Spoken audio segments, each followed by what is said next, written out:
Well, there was quite some revelations in that Joe Rogan podcast with Jack Dorsey and some woman who's a PR lawyer working for the Trust and Safety Council in charge of censoring everyone. She couldn't understand any. She didn't even know what intersectional dogma was. She didn't know what words meant. She didn't know what does this have a leftist bias. She didn't know what that meant. She shouldn't have the job. And as for Jack Dorsey, he shouldn't have the power he has. Why has he got why is he the dictator of democracy? He's hijacked democracy with his systems and his algorithms. He's a technocrat. He's in charge of free speech. He's in charge of media narratives. He's in charge of whether gets someone elected or not. He's in charge of who gets to be on the platform and what constitutes sarcasm or whatever. And he admits to making nothing but mistakes. He admits to failing in that regard. He admits to saying we haven't got it right. So you hijack democracy from us and then tell us that you're getting it wrong. And you expect us to trust you as you double down on the same trajectory. Well, we don't trust you. Now that this interview is done, we should sue Twitter because they've revealed their arbitrary reasons, their nebulous reasons for banning people, and it's not violating any terms and conditions at all. Look at the thing they give us Sargon when they said he can't even joke about jumping out of a helicopter. That is not on.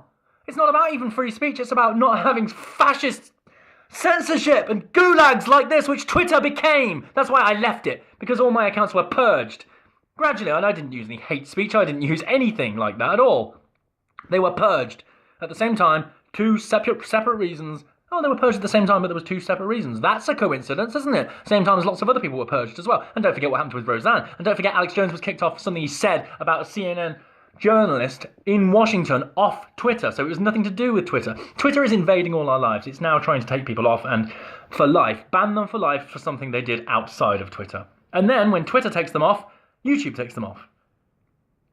And then Facebook takes them off. And then Patreon and PayPal, and then they can't pay for things. This is the problem. When one takes them off, the others follow suit because, oh, they did first. So it's justified because they did.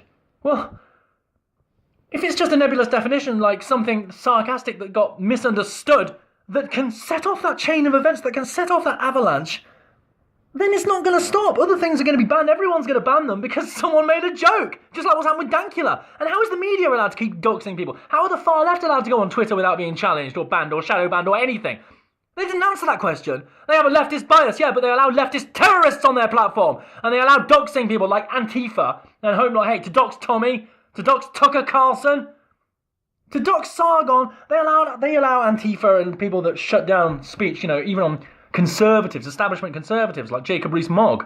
They allow these Soros-funded agitators. They might not be Soros-funded directly, but the groups are. They allow them on their platform. They allow ISIS. They allow Sharia compliance, capitulation to every Pakistani government whim.